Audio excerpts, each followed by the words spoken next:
Assalamualaikum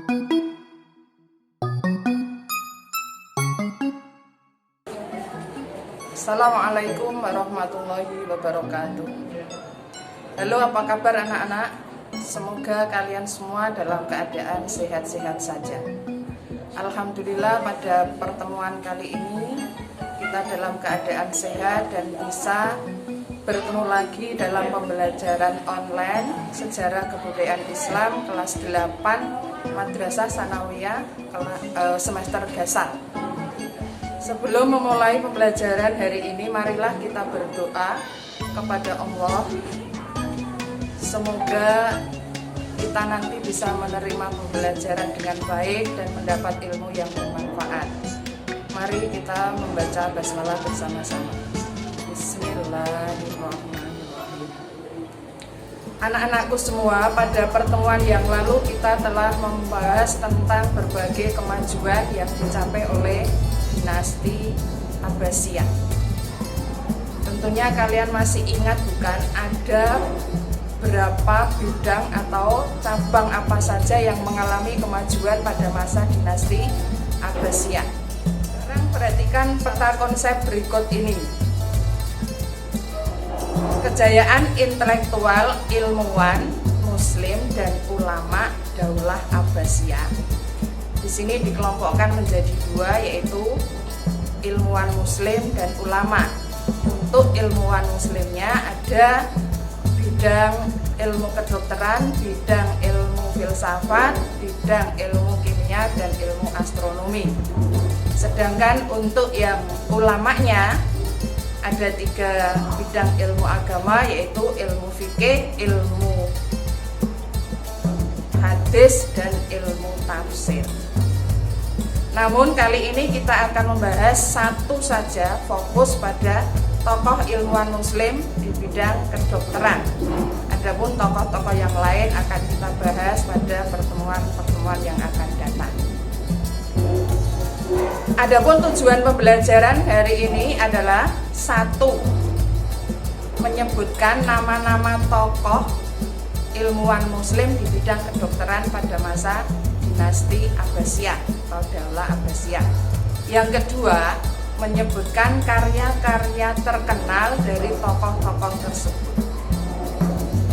Nah, sekarang sebagaimana kita ketahui bahwa ilmu kedokteran merupakan salah satu cabang ilmu yang sangat penting karena manfaatnya kita rasakan langsung, menyangkut dengan kesehatan manusia, karena kesehatan adalah nikmat Allah yang tidak ternilai harganya.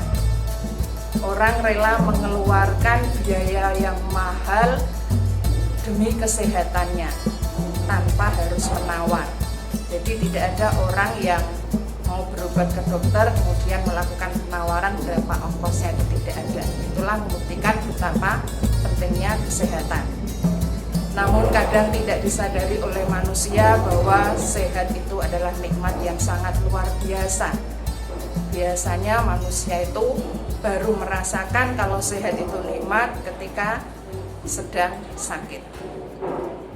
Jadi ilmu kedokteran adalah ilmu yang sangat penting untuk dipelajari umat Islam. Karena itulah pada masa Daulah Abbasiyah, para khalifah-khalifah memberikan perhatian yang sangat besar terhadap kemajuan-kemajuan di bidang ilmu pengetahuan, terutama ilmu kedokteran. Di antara khalifah-khalifah tersebut adalah 1, ada Khalifah Abu Ja'far Al-Mansur, kemudian Harun Ar-Rasyid, dan Abdullah Al-Ma'mun. Ketiga khalifah inilah yang memberikan perhatian besar terhadap kemajuan ilmu pengetahuan, khususnya atau salah satunya adalah ilmu kedokteran. Sehingga pada waktu itu, pada masa Daulah Abbasiyah, banyak bermunculan atau lahir tokoh-tokoh di bidang kedokteran dari kalangan umat Islam. Kemudian juga banyak temuan-temuan baru di bidang kedokteran oleh kaum muslimin. Bahkan umat Islam yang semula menjadi murid di bidang kedokteran pada abad ke-9 Masehi, abad 10-11, umat Islam mengalami kemajuan besar, sudah bisa menjadi guru di bidang bidang kedokteran. Itulah indikasi kemajuan di bidang kedokteran. Bahkan pada keterangan yang lalu kita mengetahui ada 800 orang dokter pada masa Khalifah Harun ar-Rasyid. Namun tidak semua akan kita bahas di sini. Di sini nanti kita akan membahas tokoh kedokteran, 3 tokoh di bidang kedokteran saja untuk mengenal lebih dekat beliau. Nah, siapa beliau itu? Yang pertama, Ali bin Robban at-Tabari. Yang kedua, Ibnu Sina. Dan yang ketiga, Ar-Razi. Nah, berikut mari kita bahas satu persatu dari ketiga tokoh di bidang kedokteran tersebut. Yang pertama, Ali bin Robban at-Tabari. Beliau dikenal sebagai penemu pertama ensiklopedia kedokteran. Beliau berasal dari keluarga Yahudi Syria di Merov. Kemudian karena pindah ke Tabaristan sehingga dijuluki dengan nama At-Tabari. Beliau masuk Islam pada masa Khalifah Al-Mu'tasim. Beliau dikenal sebagai ahli pengobatan termasyhur di dunia Islam klasik. Masyarakat Islam memanggilnya dengan nama Abu Al-Hasan. Adapun karyanya yang terkenal ada 3, yaitu 1. Firdaus Al-Hikmah, 2. Din ad-Daulah, dan yang ketiga Hifdzus as-Sihan. Selanjutnya tokoh kedokteran yang kedua adalah Ibnu Sina atau di barat dikenal dengan nama Avicenna. Beliau adalah penemu peredaran darah manusia yang pertama. Ibnu Sina lahir di negeri kecil dekat Karmitan, Bukhara. Pada usia 10 tahun, Ibnu Sina sudah banyak mempelajari ilmu-ilmu agama, bahkan sudah menghafal Al-Quran. Dan pada usia 17 tahun, beliau sudah mempelajari ilmu kedokteran dan menguasai bidang-bidang kedokteran, sehingga usia 17 tahun beliau sudah dijuluki sebagai seorang dokter. Beliau juga yang mengatakan pertama kali bahwa bayi dalam kandungan itu mengambil makanan lewat tali pusar selama dalam kandungannya. Di samping itu pula, beliau juga orang yang pertama kali melakukan pembedahan dan penjahitannya. Adapun karyanya yang terkenal di bidang kedokteran ada 2, yaitu 1. Al-Qanun fit Tibb atau Undang-Undang Kedokteran, dan yang kedua As-Sifa, artinya penyembuhan. Tokoh kedokteran yang ketiga yang kita bahas di sini adalah Ar-Razi. Beliau penemu penyakit cacar. Beliau berasal dari Persia dan di barat terkenal dengan nama Ar-Razes.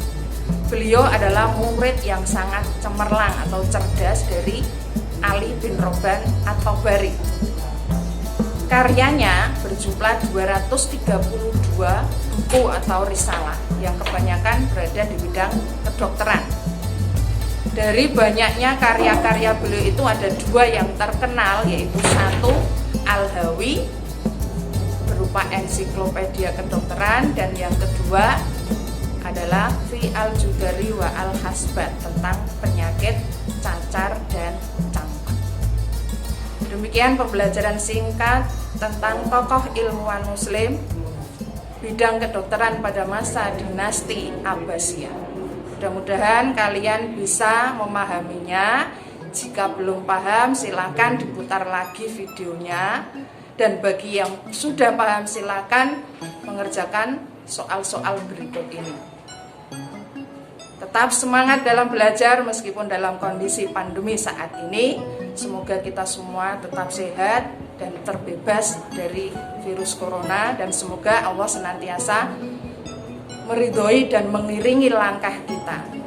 Mari kita tutup pembelajaran pada hari ini dengan bacaan hamdalah bersama.